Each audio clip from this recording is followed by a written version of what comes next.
Another episode of Momentum with Sidekick. I'm Bonnie. And I'm Nora.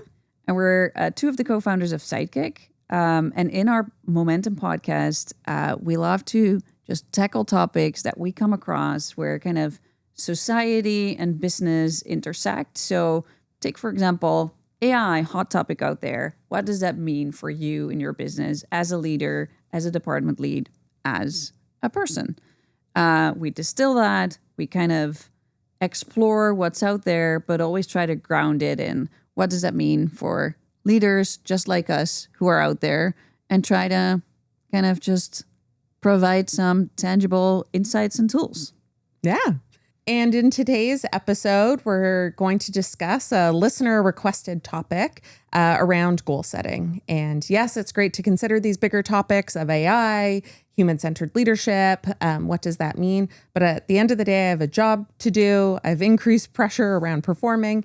And how do I do that? So we'll explore two different types of goal setting. And spoiler alert, there might be a third option that forms in the mix that we'll dig into. Day, another conversation. Where are we going to take this one today? Where should we take it? And this one, I think, is a good one because it's another theme we started to see come from our listeners after the first few episodes, where folks were like, cool, got it, get it. But my reality is I'm still feeling a lot of pressure in my day-to-day role to perform, to deliver, to hit these goals, to hit the growth, to retain this. And a lot of this, I've got to achieve my goals and my numbers that have been set out. Yeah. So great, appreciated taking a moment to step back and think about those various topics that we covered in our first few episodes. But at the end of the day, I still need to hit my goals. How does it help me perform? Yeah. And lead a team to do it potentially. Yep. So given this increased goals, increased pressure folks are feeling, I don't want to debate if that's a new thing or a different thing, but what we're hearing, the list goes on and on.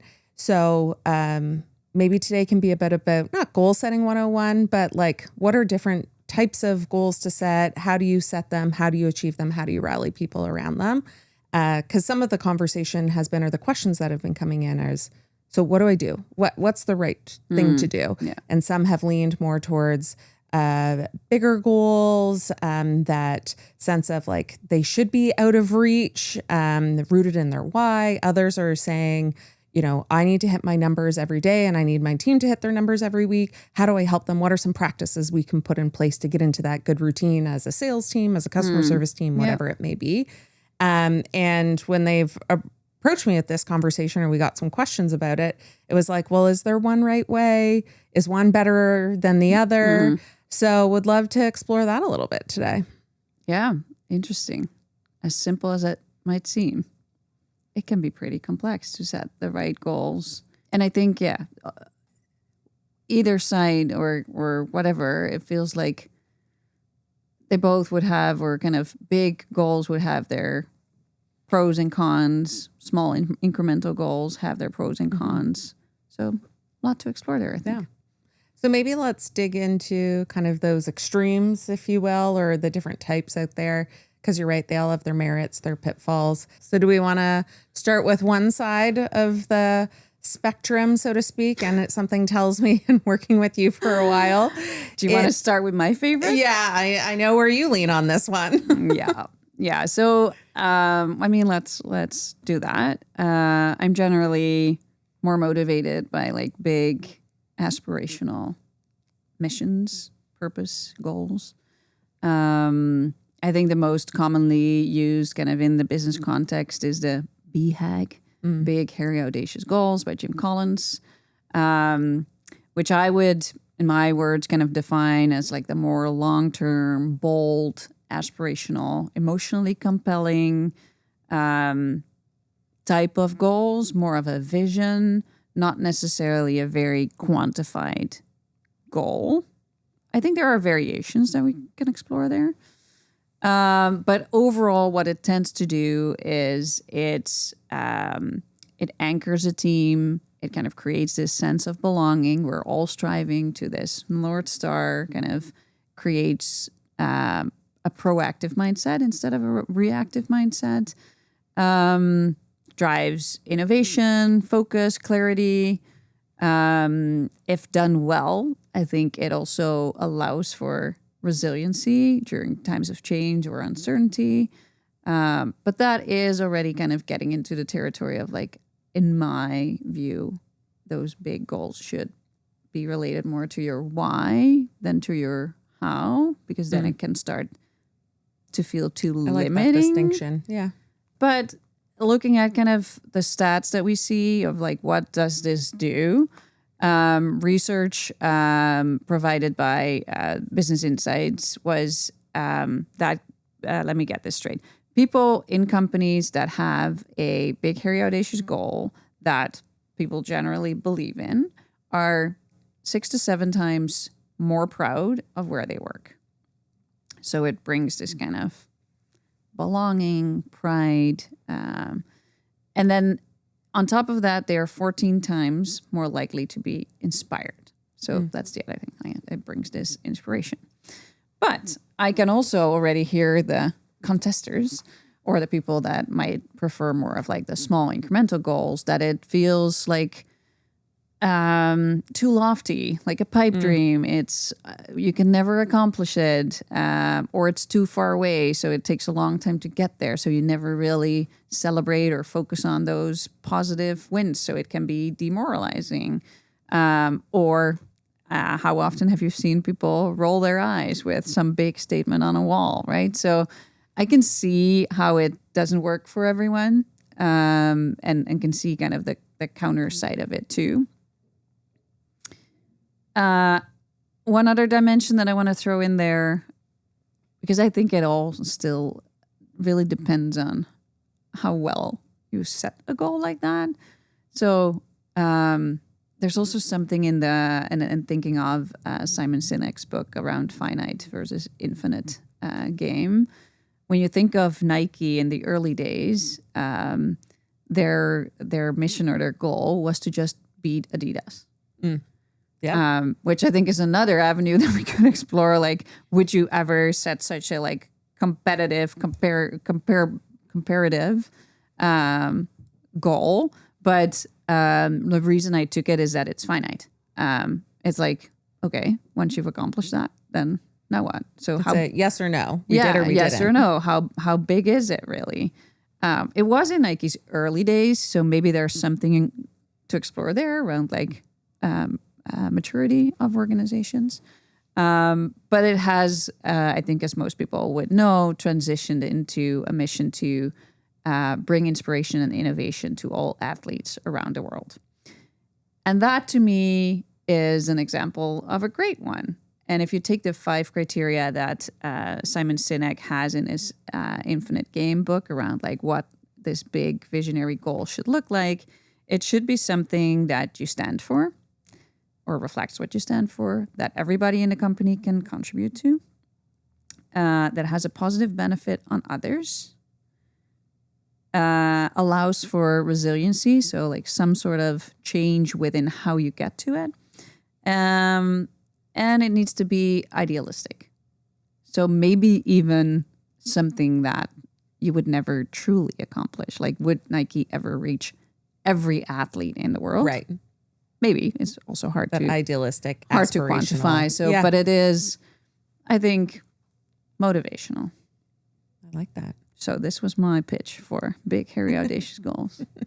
You don't have to pitch me on it. You've been living it. I've worked with you long enough that I know you like that. But I do kind of liken it to a bit of, not to oversimplify it, but it's like climbing, and maybe this is a relevant example for you, like Kilimanjaro or Mount Everest, right? You have that summit.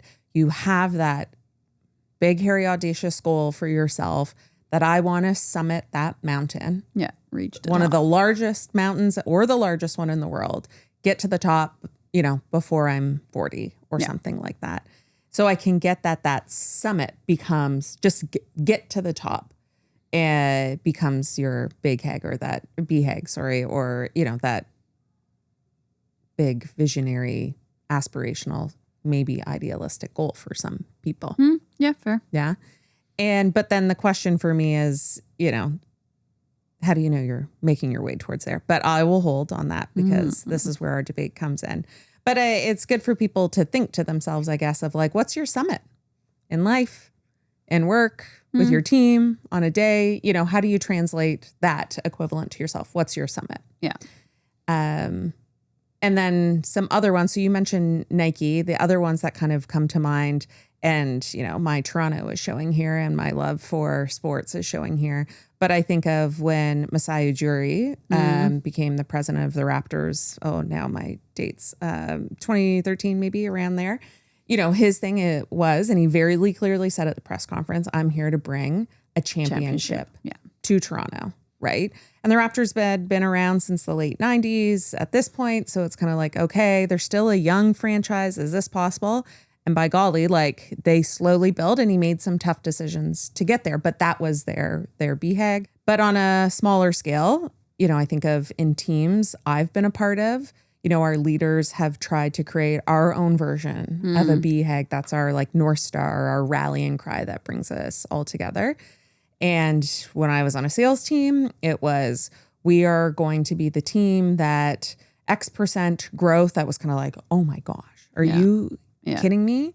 Like, no, we've been saying, but we are going to do it, and got everybody bought in and the why behind it. And I was like, okay, that's what we're doing this year.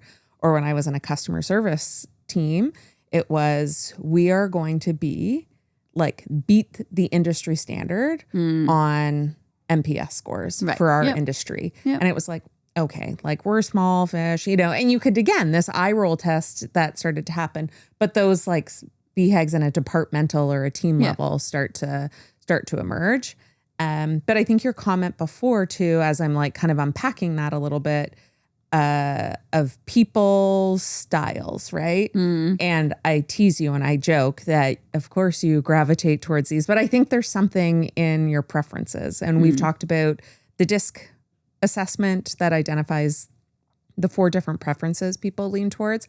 And I wouldn't be surprised that yourself being a D style, so the dominant style of ambitious in nature, maybe competitive, you know, like wants to push to that next and keep going and what's possible, let's figure it out, would lean towards be more motivated, right? And I mean, I'm in I style, so the influence style. So I do like those, but it's less of the challenge of the BHAG and it's more the challenge of rallying a group around of like, okay, we have this group of people. This is what their strengths are. This is what their experiences are. This is how we've got to this place.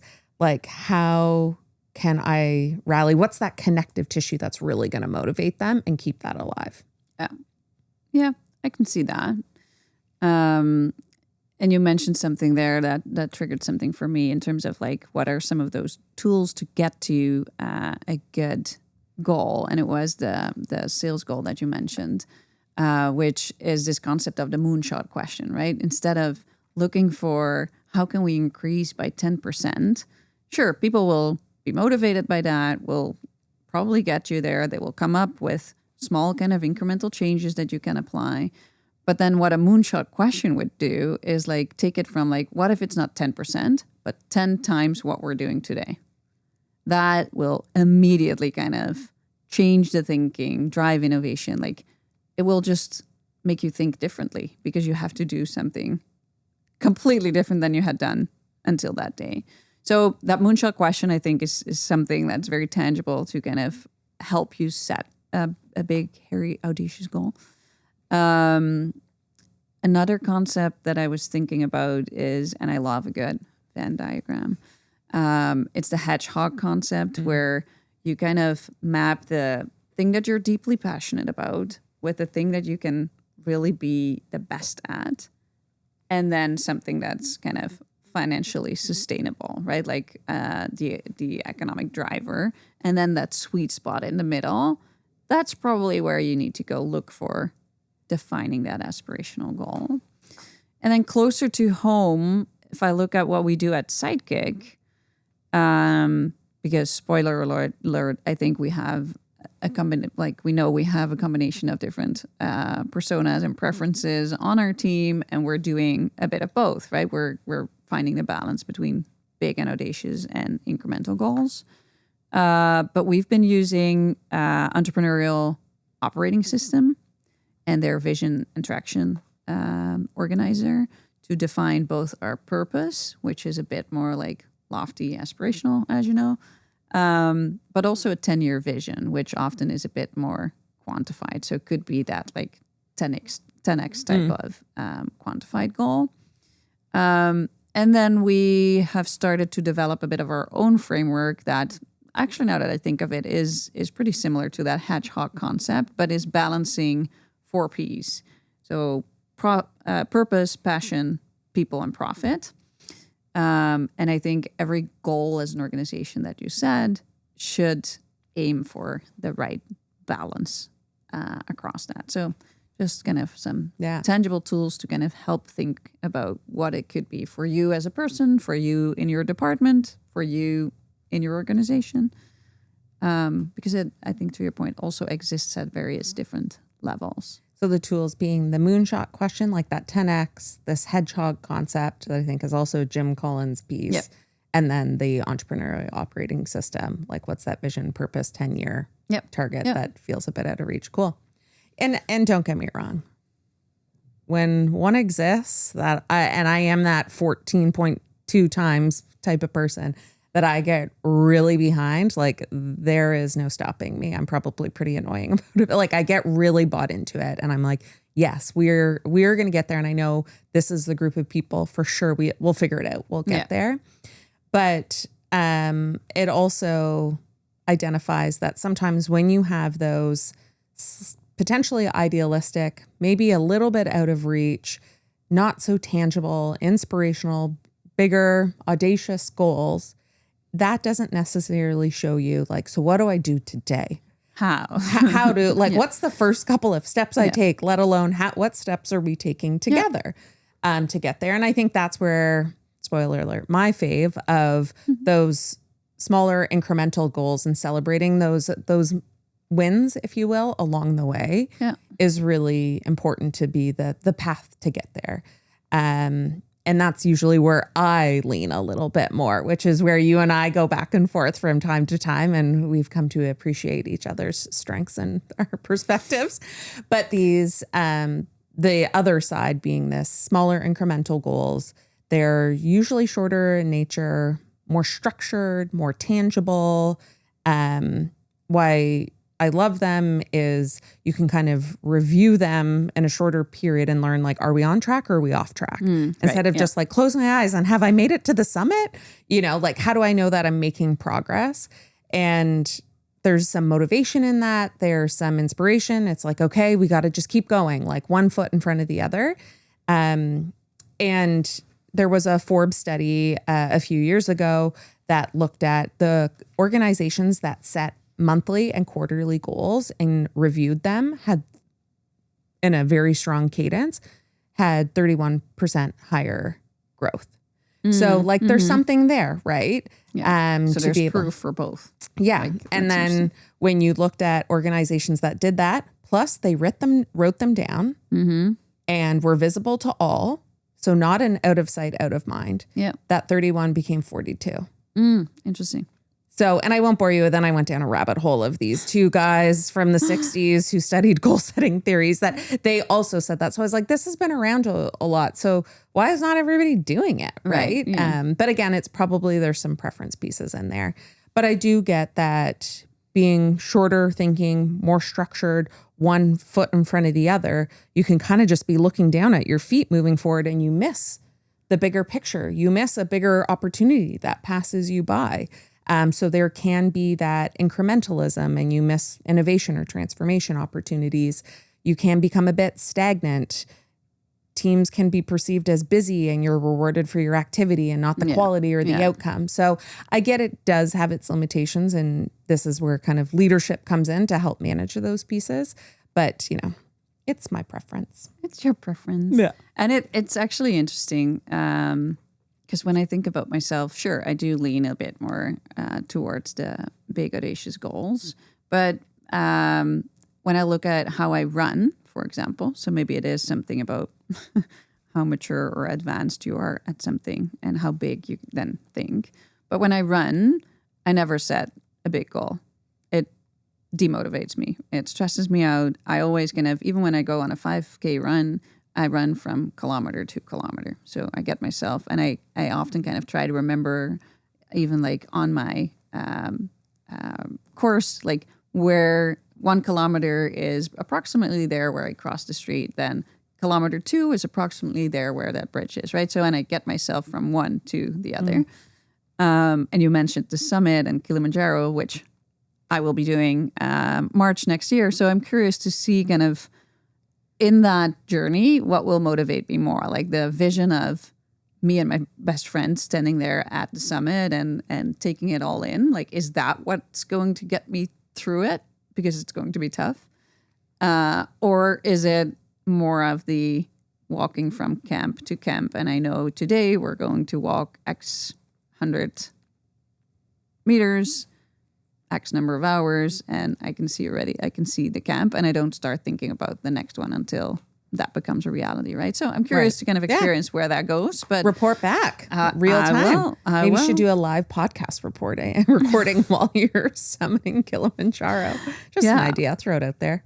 And then I was thinking about other analogies, like in running. I think you often see, like the Olympics came to mind. Like I don't have a very strong example there, but I kind of anecdotally have heard people say like, oh, ever since I was a child, I dreamed of this. I was dreaming of this gold Olympic medal on whatever sports was theirs. But then the one that stands out to me is Sifan Hassan, who is a Ethiopian-born runner. Well, not runner. She was not born a runner. She came from Ethiopia. That's my whole point. She came from Ethiopia as a refugee to the Netherlands as a teenager. She was set to be a nurse. She was going to school, university. She wanted to become a nurse. Just in her spare time, she started running. She turned out to be pretty good at it. She started competing in like their local club competitions that rolled into like national, also initially shorter distances. And then as she kind of won everything there is to win there, moved to 10K runs. And most recently, she has won marathons. Yeah.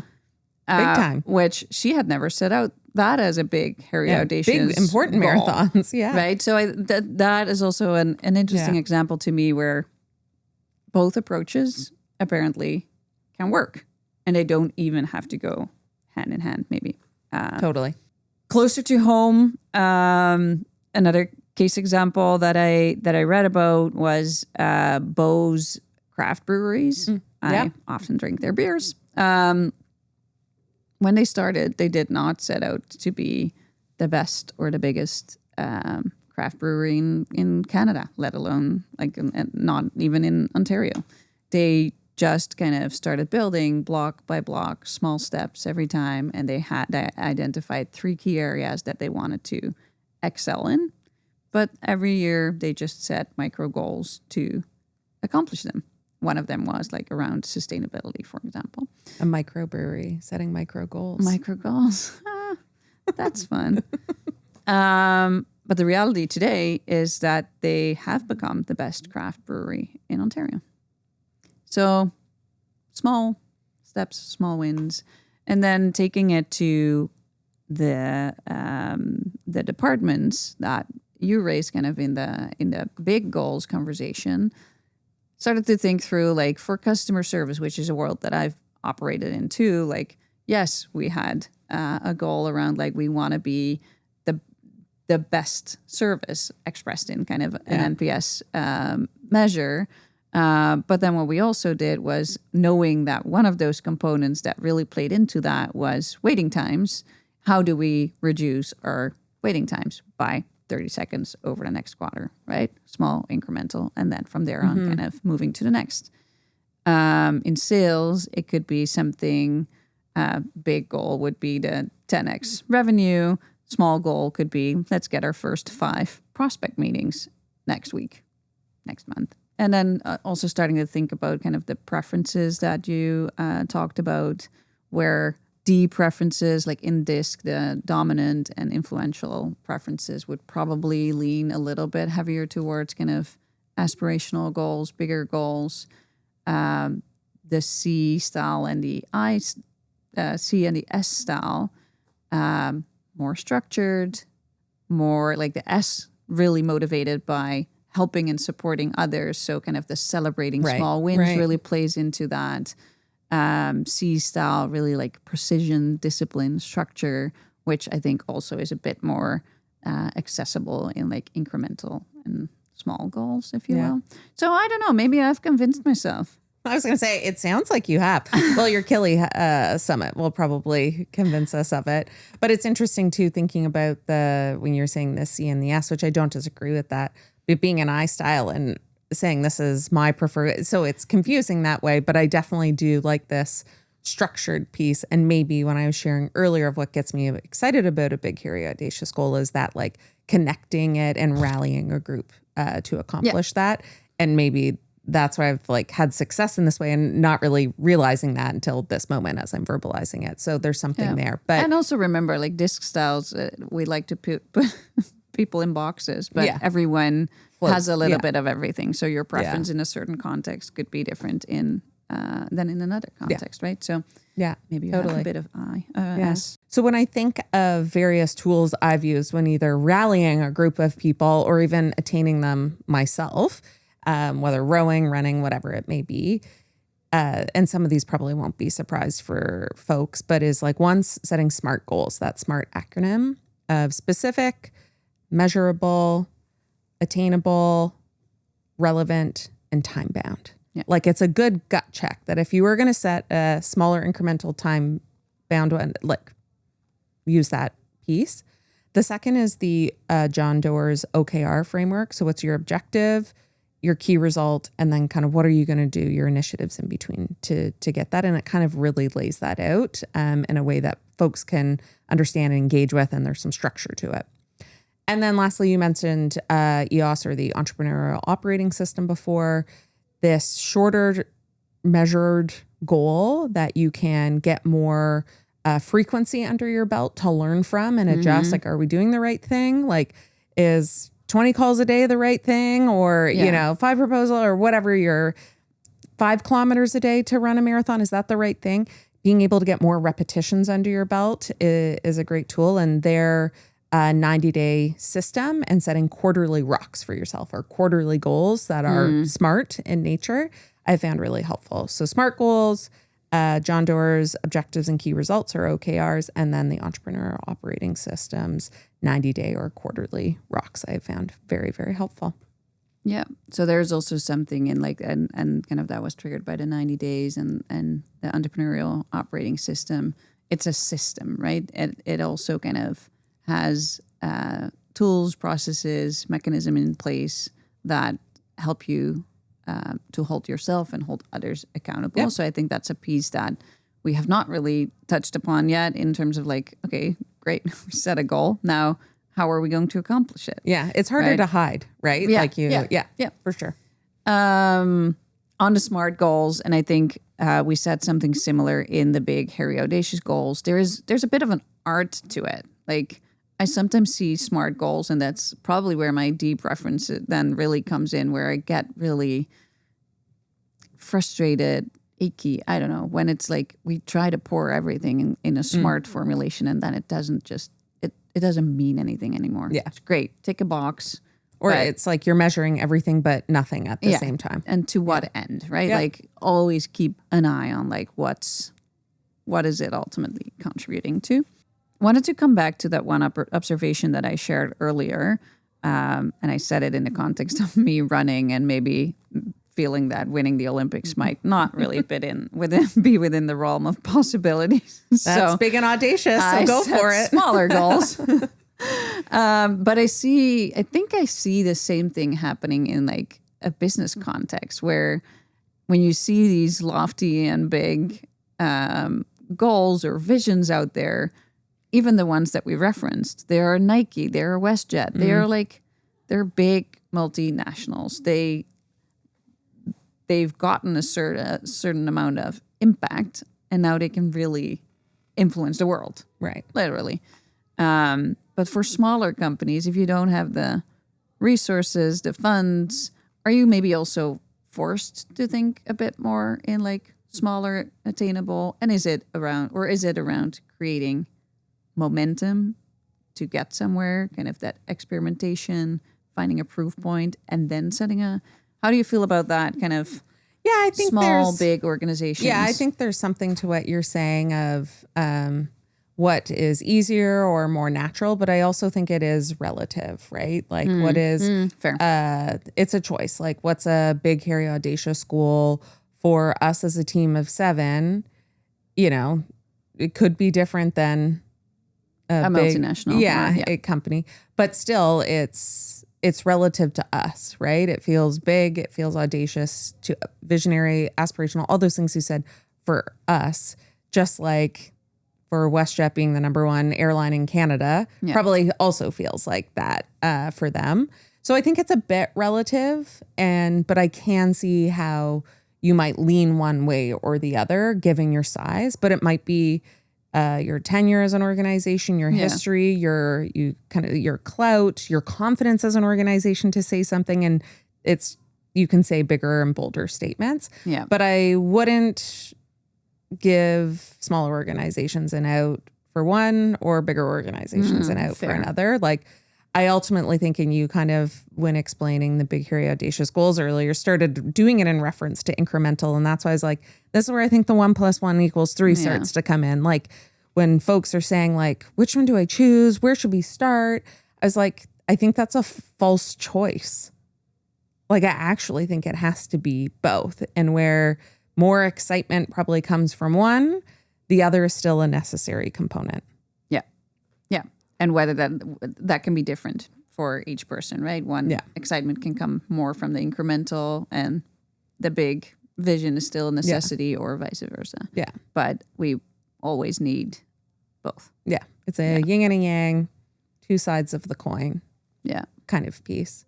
And I was just thinking about a client that we've been working with too in the professional services world, where kind of their big mission, their big, hairy, audacious goal is something that speaks to kind of them really changing lives within the communities or people that they serve.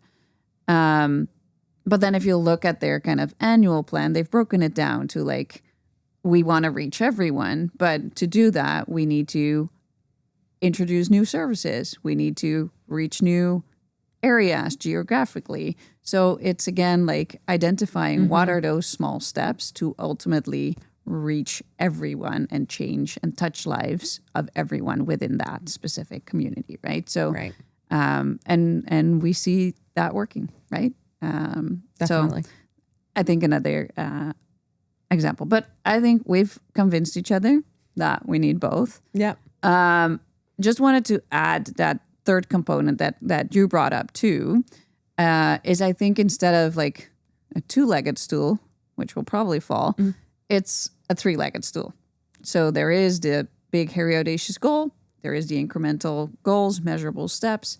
But then there's also the third leg that is the system that we've talked about, like that, the tools, the progress tracking, the scorecards that hold you accountable, make it visible, and kind of force you to continuously reflect, refine, and adjust with that kind of bigger goal in mind, but taking the right smaller steps. Yeah. So I think set a clear North Star, break it down in micro milestones, and build structures for accountability and cadence. And I like that as a place to start, right? Like going to the Olympics, becoming the number 1 in Canada, making a significant impact in, the customers or people that you serve. Like we kind of go, just do these 3 things. But like it's hard work, right? And I like those as a starting point, and that brings in the like, know your people, who's accountable to what, and how are you guys going to get there together and review like and make some changes. Are we on the right track or not? And ultimately, like those big, hairy, audacious goals, every organization out there has some version of it for a reason. They do work, right? But it's that pairing with those incremental steps to build the confidence step by step. So you've got the inspiration and that pull towards that you're proud in, and that confidence each step of the way, doing it with a group of people, which is pretty cool. And that hopefully is this 1 + 1 = 3, or that momentum progress you start to feel. And then one day you get there and then you probably change your goal. Yeah. Or it's an infinite goal. Yes. Fair enough. And I've never reached it. The only thing that I'll add to that is kind of work with your team, know their preferences. So even though you have both, also know kind of what motivates each one of the people around you, and just double down on that aspect a little bit. Kind of you still need the other, but you can kind of tailor it a little bit to preferences too. So in addition to that kind of 3-legged stool, which I think are 3 good tips for folks if they're interested in, pursuing this. But we've also mentioned a couple of names that, I've really liked both of their books, the Jim Collins, anything by Jim Collins, and then Gino Wickman's Entrepreneurial Operating System. That's a mouthful. Those are 2 good reads if folks are looking to add a new read to their list that I would recommend. But at the end of the day, we've again gone all over the place, but I think we've landed at this 1 + 1 = 3, and there's power in having both. So shall we wrap it up with a little challenge? Do we have a challenge for our listeners? Yeah. Oh, Bonnie, of course we do. I would first, the challenge maybe starts from a place of self-reflection. So in listening to this, do you commonly lead with the summit or with the trail markers or base camps in mind? So think about some examples where you've been rallying a group of people together. Do you naturally lead with the summit or the trail markers? And if you're someone that goes to the summit, is motivated by that summit, someone like Bonnie, maybe think about what are 1 or 2 things that you and your team can accomplish, incremental, tangible, structured milestones in the next 90 days, and implement them and see what happens. And if you're somebody that leads more with the trail markers or getting step by step to that base camp, think about your bigger why. Why does it even matter to get that base camp? And what are we building towards? And share that with the group and kind of see if that starts to rally or have this gravitational pull that helps accelerate your progress to achieving your goals. I love it. All I would add to that is don't hold back in sharing your observations, experiences, and thoughts with us. So follow us on LinkedIn. Feel free to reach out. We always love to continue the conversation and learn from your experiences. With that, it's a wrap, and we'll see you next time.